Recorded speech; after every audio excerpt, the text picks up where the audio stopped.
Same bike, same সিরিজের bike, just 3টা বা 4টা জিনিস আপগ্রেড করার কারণে প্রায় 2 লক্ষ টাকা বেশি, যে জিনিসটা আমি মানতে পারি নাই।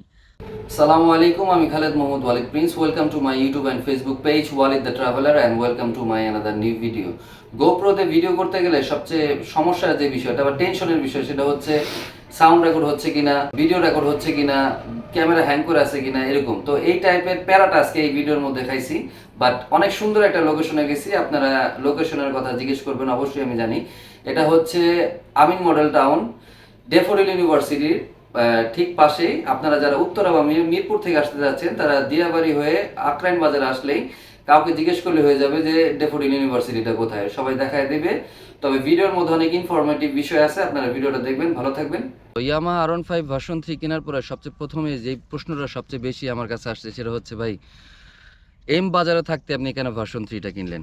সো এই বিষয়টা আজকে ক্লিয়ার করব খুব সংক্ষিপ্তভাবে। আর যারা R15 ভার্সন 3 এই বাইকটা কিনতে ইচ্ছুক, তারা অবশ্যই আমার এই ভিডিওটা দেখবেন, আপনাদের জন্য উপকার হবে ডিসিশন নেওয়াটা, যে 2024 সালে এসে R15 ভার্সন 3 এই বাইকটা কিনে আপনাদের জন্য কতটুকু যুক্তিগত সিদ্ধান্ত হবে। সো সবার যে প্রশ্ন, এম না কিনে আমি কেন ভার্সন 3 কিনলাম? সো এম কিনলে আমি কি কি জিনিস পেতাম, সেই জিনিসগুলি নিয়ে কথা বলি। সবচেয়ে প্রথমে হচ্ছে ইউএসডি সাসপেনশন, সেকেন্ড হচ্ছে নতুন একটা ডিজাইন, সাথে প্রজেকশন হেডলাইট, একটা নতুন display, then quick shifter and traction control. এই জিনিসগুলো আমি মিস করছি R15 ভার্সন 3 কেনার কারণে, বা যারা R15 ভার্সন 3 কিনতে যাচ্ছেন তারা এই জিনিসগুলো পাবেন না। তো এই জিনিসগুলি না পাওয়াতে কতটুকু আমাদের লস হইল বা কতটুকু আমরা লস খাইলাম, সেই বিষয়গুলো নিয়ে আজকে আরেকটু ডিটেইলি কথা বলবো। USD suspension R15 version 3 Indian মডেলে সময়ের একটা দাবি ছিল। ইন্ডিয়ান R15-এ সবচেয়ে বড় যে অভাবটা ছিল, সেটাই হচ্ছে ইউএসডি সাসপেনশন। কিন্তু R15 ভার্সন 3-তে আমরা অনেক আগে থেকে ইউএসডি সাসপেনশনটা পেয়েছিলাম, বাট ভার্সন 4 বা এম এসে সেই সময়ের দাবিটা আমাদেরকে পূরণ করেছে। বাট কুইক শিফটার আর ট্র্যাকশন কন্ট্রোল নিয়ে যদি একটু কথা বলি, সেটা হচ্ছে কুইক শিফটারটা আমার কাছে খুব একটা ইম্পর্টেন্ট জিনিস না। কারণ হচ্ছে যেই টাইমে কুইক শিফটারটা ইউজ করে মজা, সেই টাইমটাতে আমরা লং রোডে আসলে খুব একটা আমাদের, মানে আমার কাছে মনে হয় যে খুব একটা ইম্পর্টেন্ট বিষয় না। বাট বাট ট্র্যাকশন কন্ট্রোলটা খুব ইম্পর্টেন্ট একটা জিনিস। R15M এবং R15 ভার্সন 3 এই বাইকটার মধ্যে সবচেয়ে বড় যে পার্থক্যটা, যেই কারণে আমি R15 ভার্সন 3 এই বাইকটা কিনতে ইচ্ছুক হয়েছি, সেটা হচ্ছে এটার প্রাইস। কারণ অফিসিয়ালি এই বাইকটার প্রাইস কাগজ সহ 5 লাখ টাকা প্লাস। আর R15M BS7 যেটা এখন মার্কেটে চলতেছে, সেটা যদি আমি কিনতে চাই, সেটা প্রায় 7 লক্ষ টাকা। তো সেম বাইক, সেম সিরিজের বাইক, জাস্ট 3টা বা 4টা জিনিস আপগ্রেড করার কারণে প্রায় 2 লক্ষ টাকা বেশি, যে জিনিসটা আমি মানতে পারি নাই। আর R15 ভার্সন 4 বা এম এই বাইকটা থেকে অবশ্যই R15 ভার্সন 3 এই বাইকটা একটু বাল্কি, আমার কাছে মনে হয় একটু অ্যাগ্রেসিভ। আর বিল কোয়ালিটি অবশ্যই R15M থেকে R15 ভার্সন 3 বিল কোয়ালিটি অবশ্যই বেটার। ওয়েট, R15 ভার্সন 3 এই বাইকটা কিন্তু একটু ঝুঁকে চালাতে হয়। সো আমরা যখন জ্যামের ভিতরে থাকি, সবচেয়ে বেশি প্যারাটা কিন্তু আমরা জ্যামের মধ্যেই খাই। জ্যামের ভিতরে থাকলে সবচেয়ে বড় প্যারাটাই হয় কিন্তু হাতের মধ্যে কবজিতে আমাদের খুব ব্যথা করে। সো সেখানে আমরা কুইক শিফটারটা ইউজ করতে পারতেছি না। সো আর হাইওয়েতে আমরা যখন চিটাগাং হাইওয়েতে বা টাঙ্গাইল হাইওয়েতে বা ময়মনসিংহ হাইওয়েতে আমরা যখন চালাই, বা বড় বড় হাইওয়েতে যখন আমরা চালাই, তখন কিন্তু আমাদের কুইক শিফটের অতটা প্রয়োজন হয় না। কারণ হাইওয়ের মধ্যে অতটা আমাদের ক্লাস ধরতেও হয় না, ব্রেকও করতে হয় না, যেটা স্পেশালি আমাদের জ্যামের ভিতরে করতে হয়। আর ট্র্যাকশন কন্ট্রোল নিয়ে যদি কথা বলি, হ্যাঁ, ট্র্যাকশন কন্ট্রোল অনেক 150 সিসির জন্য এটা খুব বড় ফিচার না হলেও বাংলাদেশের রোড কন্ডিশনের উপরে ডিপেন্ড করলে ট্র্যাকশন কন্ট্রোলটা অনেক ইম্পর্ট্যান্ট একটা জিনিস। কারণ এখনও রোডের নানা রকম জায়গায় কাজ চলতেছে, প্লাস নুড়ি পাথর পড়ে থাকে, ভেজা ভেজা রাস্তাগুলিতে ট্র্যাকশন কন্ট্রোল, এবং স্পেশালি যারা পাহাড়া রাইড করে তাদের জন্য ট্র্যাকশন কন্ট্রোলটা খুব ইম্পর্ট্যান্ট একটা জিনিস।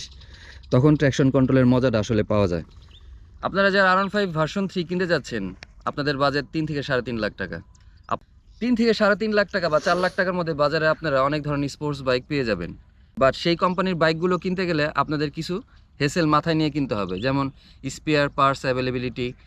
তারপর ঢাকার বাইরে গেলে আপনারা দেখা যায় কোনো সমস্যায় পড়লে ওয়েট করতে হবে। ঢাকার বাইরে যারা এই বাইকগুলো কিনবেন, তাদের পার্টসের জন্য ওয়েট করতে হবে। মানে এই এই বাজেটের মধ্যে আপনারা অনেক ধরনের চায়না স্পোর্টস বাইকগুলি পেয়ে যাবেন।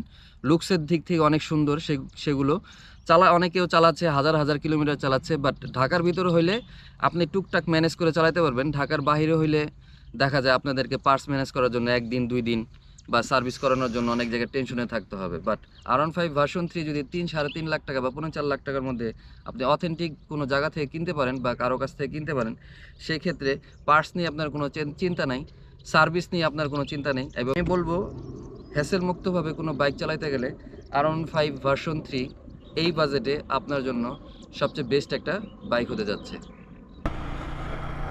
আর সবচেয়ে বড় যে বিষয়টা সেটা হচ্ছে BS7 ইঞ্জিনের থেকে আমি BS4 বা BS3 ইঞ্জিন লাভার। BS3 বা BS4 যারা এই বাইকগুলো চালিয়েছেন তারা বুঝতে পারবেন আসলে BS4 বা BS3 এই ইঞ্জিনগুলির অ্যাকচুয়াল মজাটা কি। যেই রনেসটা পাওয়া যায় সেটা আসলে BS7-এ পাওয়া যায় না। এখন আপনারা বলতে পারেন যে ভাই কতটুকু টপ স্পিড আপনি বাইক চালান, না টপ স্পিডের জন্য না ভাই, বাট ইঞ্জিনের যে রিলায়েবিলিটি আমি বলবো BS4 BS6-এর থেকে অনেকটাই বেশি। সো কিছু জিনিস যদি কম্প্রোমাইজ করেন আপনার জন্য R15 ভার্সন 3 এই বাইকটা বেটার একটা ডিল হবে। কারণ বাজারে অনেক ধরনের বাইক পাওয়া যায়, একটু আগে আমি আপনাদেরকে বললাম যে অনেক ধরনের বাইক পাওয়া যায়, but version 3 one of the best. হ্যাঁ, CVR বা JSX-R কি বেস্ট না, সেগুলোও বেস্ট, বাট JSX-R এবং CVR নিয়ে আজকে কথা বলতেছি না, কারণ হচ্ছে আজকের মূল জিনিসটাই হচ্ছে আমার ভার্সন 3 কেনার পেছনের কাহিনীটা। সো ভার্সন 3 নিয়ে কথা বলতে গেলে অবশ্যই ভার্সন 4 আসবে, কারণ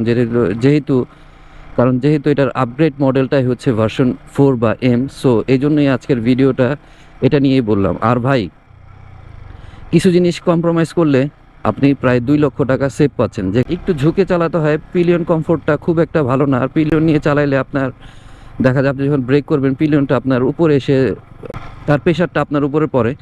সো পিলিয়ন ছাড়া যদি আপনি সিঙ্গেলি হাইওয়েতে রাইড করতে চান, এটা হচ্ছে বাংলাদেশে one of the best bike. Balance, কর্নারিংয়ের দিক থেকে, ব্যালেন্সের দিক থেকে, মাইলেজের দিক থেকে খুব ভালো। হ্যাঁ, কিছু জিনিস আপনাকে R15 ভার্সন 3 এই বাইকটা ইউজ করতে গেলে স্যাক্রিফাইস করতে হবে, যেমন আপনি 100% কমফোর্ট জোন পাবেন না, কারণ এটা স্পোর্টস বাইক, আপনাকে ঝুঁকে চালাতে হবে। আর সবচেয়ে বড় যে সমস্যাটা হয় সেটা হচ্ছে হাতে প্রচুর পরিমাণ প্রেশার পড়ে, কোমরে প্রেশার পড়ে, আর অবশ্যই আপনার শোল্ডারের মধ্যে প্রেশার পড়ে। এই জিনিসগুলো পিলিয়ন নিয়ে চালালে বা জ্যামের ভিতরে বা অফ রোডিংয়ের ক্ষেত্রে এই জিনিসগুলি বেশি পড়ে, বাট হাইওয়েতে আপনি এই জিনিসগুলো অনুভব অতটা করতে পারবেন না যদি আপনি সিঙ্গেল ট্যুর করে থাকেন।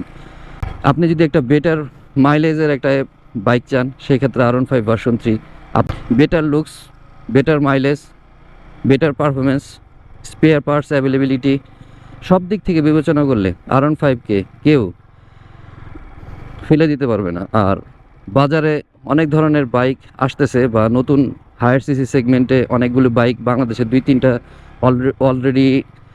তিনটা অলরেডি লঞ্চ হয়ে গেছে, বাট এখন পর্যন্ত R সিরিজের বাইক বা CVR বা JSX-R-কে বিট করার মতন বাইক কিন্তু এখন পর্যন্ত বাংলাদেশে তেমনভাবে আসে নাই। সো আপনারা যদি একটা গুড লুকিং একটা স্পোর্টস বাইক চান, ভালো মাইলেজ চান, সেটা থেকে ভালো পাওয়ার চান, এবং যেটা ব্রেকিং হবে অসাধারণ এবং সবাইকে আকর্ষণ করার জন্য যে লুকসটা দরকার সেটা চান, সেক্ষেত্রে R15 ভার্সন 3 এই বাইকটা আপনার জন্য। যারা ফেসবুক থেকে আমার ভিডিওটা দেখতেছেন প্লিজ ফলো দিয়ে রাখবেন, আর ইউটিউব থেকে দেখে থাকলে সাবস্ক্রাইব করে রাখবেন, লাইক করবেন, কমেন্ট করবেন, শেয়ার করবেন। ভালো থাকবেন। আসসালামু আলাইকুম।